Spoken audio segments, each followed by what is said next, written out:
How about it for Elex Michaelson from Fox 11 in Los Angeles?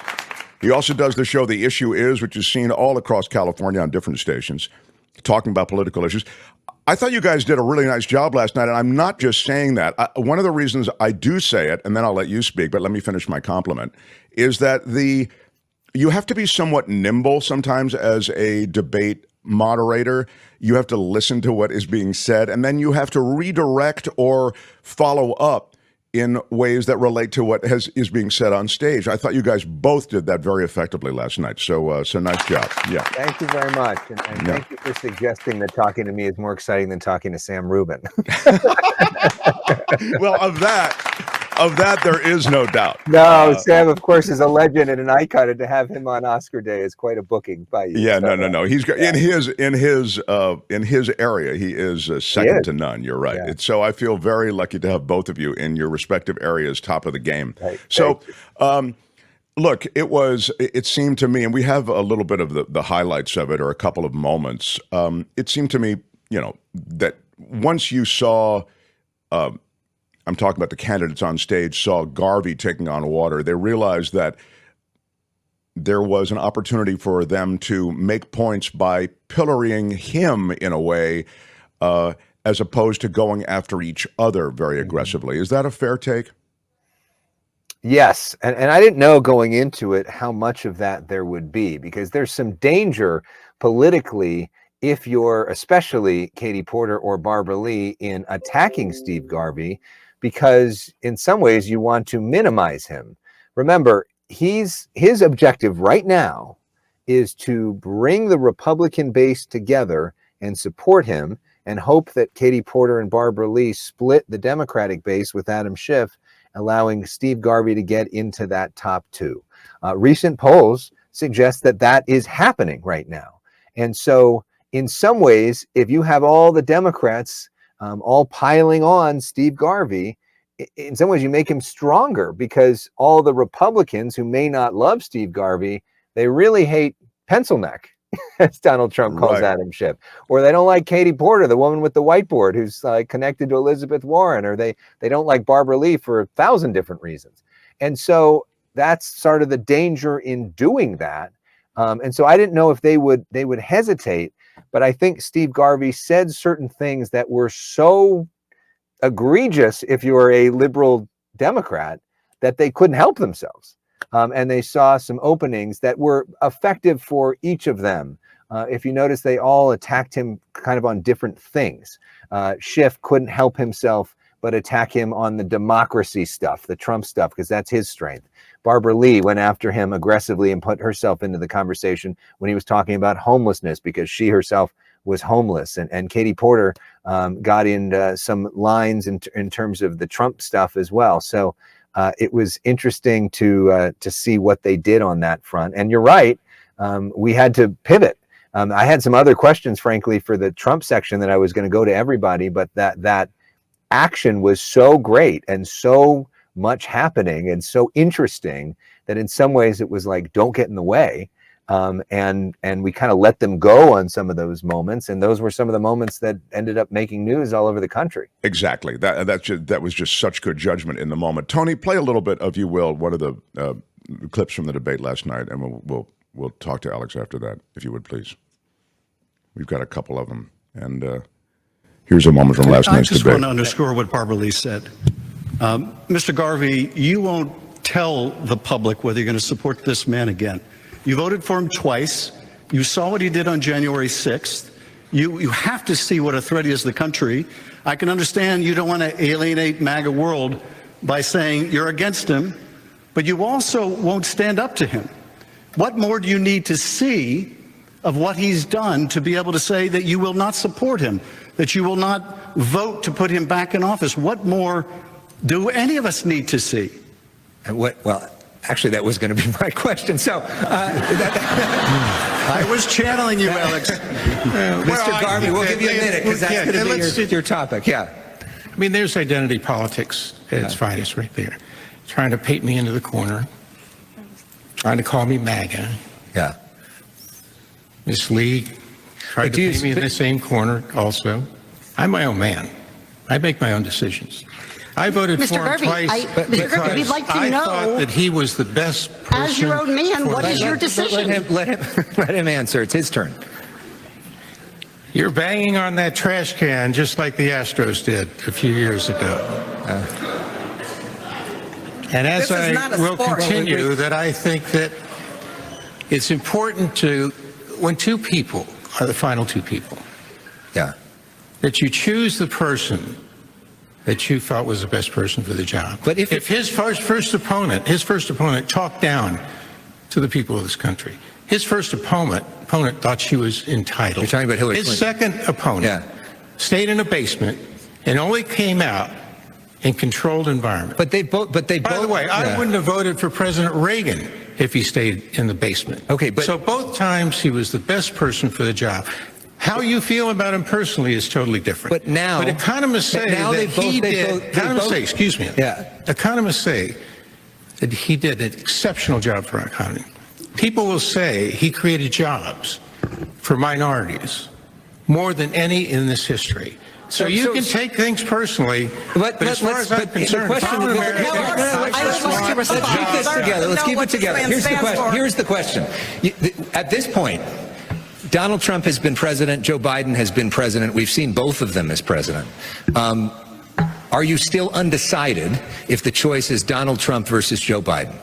As you suggested to Politico, you may vote for Joe Biden. How are you undecided, and what would make that decision for you? I didn't say that. Okay, so we'll clarify your view then. When the time comes, I'll do exactly what I said to you. I will look at the two opponents. I will determine what they did. And at that time, I will make my choice. I don't believe Joe Biden has been good for this country. I heard it said that that Trump was terrible for the world, right? Yeah. He was. That we were less safe. We were safer more under him than we are under Biden. We're on three different platforms throughout the world. So Congressmember, he's arguing that. Okay, you can. Thank you. But we just want to let it run a little bit because you could see it was almost painful to watch him. I haven't watched that back yet. To be so non-committal. But he was. He. You know, there was a debate. What was the debate with what's his name? It was Ross Perot's vice presidential nominee. His name was Stockman or something. Or right. Thank you, Stockdale. I think it was Admiral Stockdale. Yeah. And you felt sort of the same way at some point during that debate, he said during the debate, "What the hell am I doing here?" Right. At one point, he said, "I'm out of ammo." When they asked him a question, I'm all out of ammo. I don't know. That's what I got. It's like Garvey's just not up to this. If you don't know where you are on this most basic position of who you'd vote for, then you. But to your point, I think Elex you made such a great point. Maybe we missed the point when we evaluate him that way because all he has to do is finish second in this. Well, game. he's trying to do something that's very complicated and very hard, and probably would be very hard for somebody who's been doing this for a long time. It's obvious that he's trying to keep the MAGA base behind him for the primary.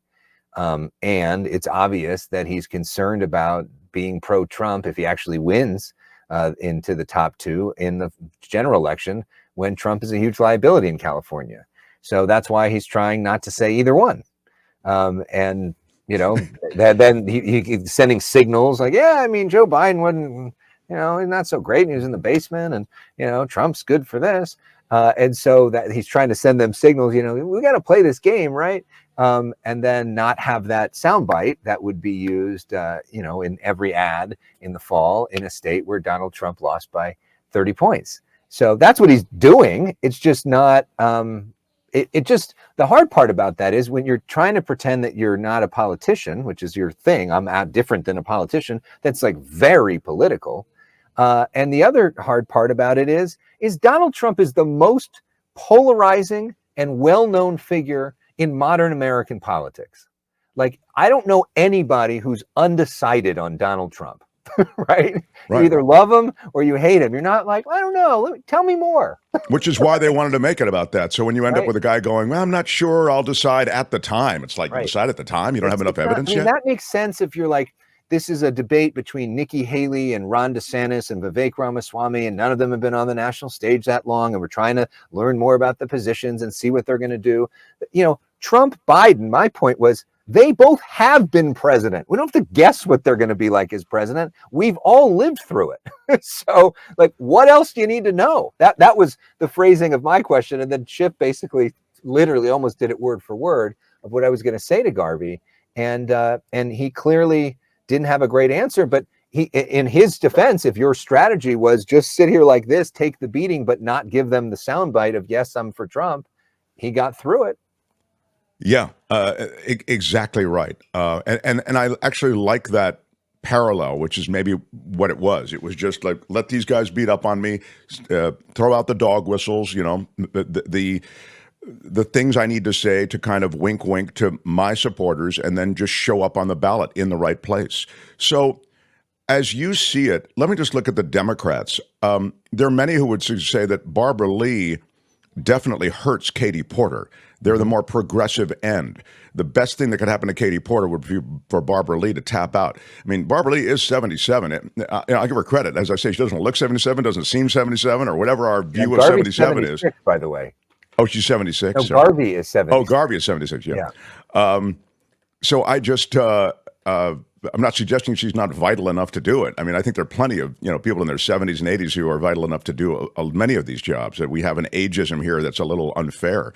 But all of that said, I don't know where it seems as though Schiff is the odds-on favorite, all the money. He's certainly the more institutional candidate. I thought Katie Porter scored when she talked about the fact, and it was toward the end, I think, she talked about the fact that he took all that corporate money from big pharma, from essentially corporate donors. I thought that was a great way. That was really toward the end of the debate, as I recall. Did I give that to you, Tony, or not? But his response was good too.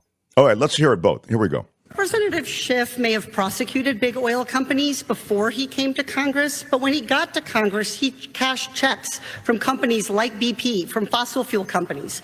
I have delivered results on climate in my few years in Congress. I have raised the rate, my legislation to raise the rate on polluters when they drill in our public lands was signed into law. Real quickly, your chance to respond. Well, first of all, I gave that money to you, Katie Porter. And I was happy to do wasn't it. in office when you were taking fossil the only fuels. response I got was thank you, thank you, thank you. But look, at the end of the day, it's about what have you gotten done? I didn't hear anything from Representative Porter about anything she's actually accomplished.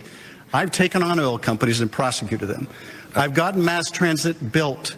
I've worked on bipartisan legislation to expand open space. At the end of the day, what Californians need more than anything else is not more talking points. Yeah. They need action, and they need action in particular on climate. Thanks, Congressman. Honestly, We need Representative Schiff, I didn't realize how much dirty money you took until I was running against you. You've taken money from big oil, big pharma, cable companies, and other industries. All right, we're going to keep moving. Okay, right. we're going to keep it moving here. So that was a very interesting and enlightening exchange, and I felt as though it's tough. I might score it, you know, closely, but I felt as though Porter might have gotten that last shot in, and that put her over the edge, you know, and made her the winner in that exchange. Yeah, she had a very good night, you know, and she probably coming into it had the most to gain or the most to lose, and I think she gained the most, and she was very efficient in sort of getting her shots in as well. Barbara Lee went overtime on every single answer, which was difficult as a moderator to deal with that, but Porter was like to the point. And I think people appreciate that. And that comes from maybe being an attorney and a prosecutor and a law professor and all of those things. I also think, not to ding on Barbara Lee, because Barbara Lee certainly has bragging rights on like the Iraq War and a lot, you know, some of her history. She seems to be on the right side of many issues, but she also felt like an old style politician. And you made me think of it just now with that comment. You know, she was a lot of words, a lot of stories, and they're compelling stories. Her own story is compelling, but it just, you feel as though, you know, this is a real urgent time in our society, and I feel as though old-style politics may not be the way we go. And there's a new kind of voter who would like to sort of get to the. We're used to seeing YouTube shorts. Okay, Right. let's go.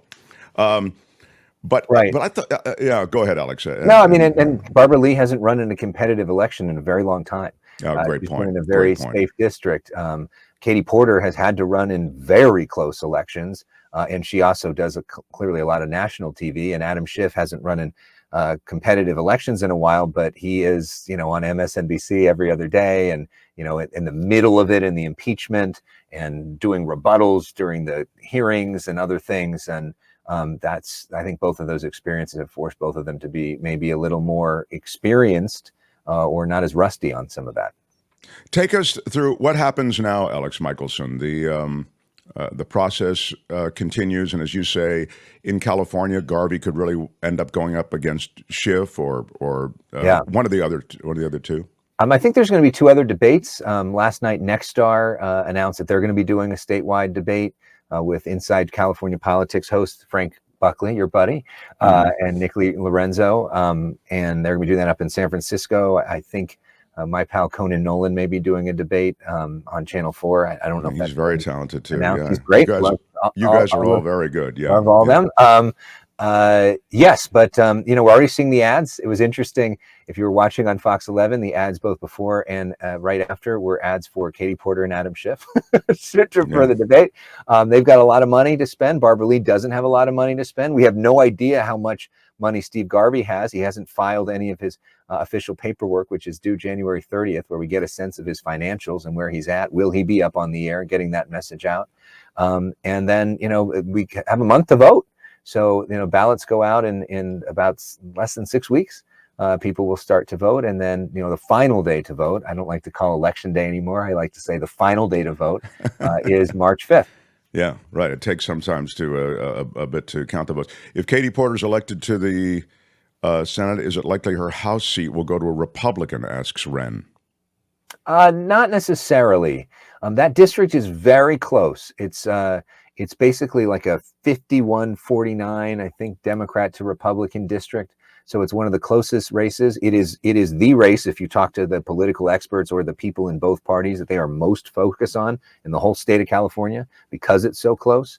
There are two different Democrats in that race that are really close with each other. There's Dave Min, who's an assembly member that Katie Porter endorsed, who had a DUI last year. That was something. And then there's a woman named Joanna Weiss, who is also running, and that race is close. Scott Baugh, who ran against Katie Porter, probably is going to be the Republican in that race. But there's going to be a lot of money spent on that race and a lot of attention from all over the country on that one. And Katie Porter says she's going to be active in trying to help in that situation as well. But that seat is definitely in play. Interesting that just in the chat, Barbara Lee doesn't seem to track too well. I mean, a lot of Bay Area people are in our chat and in our audience, and they are Adam trying to blast Katie. Oh, this is from Angel in the Bay Area. I think that clip showed me who my vote goes to. Adam trying to blast Katie. Ha, best fool of the week. It was definitely an exchange for sure. It's hard to find politicians who aren't compromised in some way. I mean, the perfect is the enemy of the good often, so it's tough.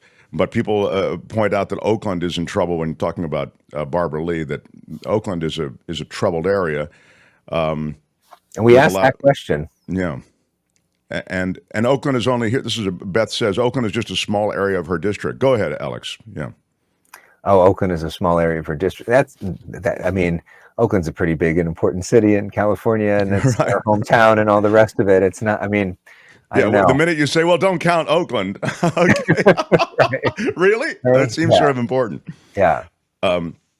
And I just want to underscore what you were saying before. To be clear, you were making the point that we can vote for the ramp up to the last day to vote. In other words, we have mail-in ballots here in California, and we have all these different ways to vote. Isn't that? Yeah, no, I mean, people always say election day is blank. No, we have an election month now in California. We have all these different options of vote by mail, vote in person.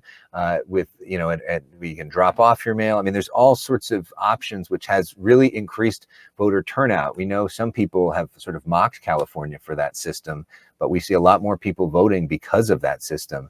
And as long as your ballot is postmarked by March 5th, it will be accepted, which is why it takes longer for us to count ballots, because we want to have more people voting and give people more options. So that's the trade-off that we have in this state. We know there's a lot of people that don't like it on the right and think that it's, fraudulent, but they've never really come forward with actual evidence of that fraud. Yeah, it's not fraudulent. It's the way that all elections should be across the country. You can find him on The Issue Is. You can also find him on Fox 11 in L.A. The only guy more handsome than Steve Garvey last night. How about Elex, Michaelson? Yeah, Thanks, we got a good Issue Is this week. Adam Schiff coming in studio, and we're going to have an interview with Nancy Pelosi. So it should be. Oh, wow. That's terrific. And Pelosi very much on Donald Trump's lips, even if he doesn't say her name. Look forward to that. All right, Issue Is. We'll look forward to it. Thanks, Alex. You. Thanks, Mark. Great to see you guys. Hi, it's Mark, and I thought that was great. Hit the notification bell. You'll know whenever there's a new video being dropped, and please subscribe to our channel to help us save the universe.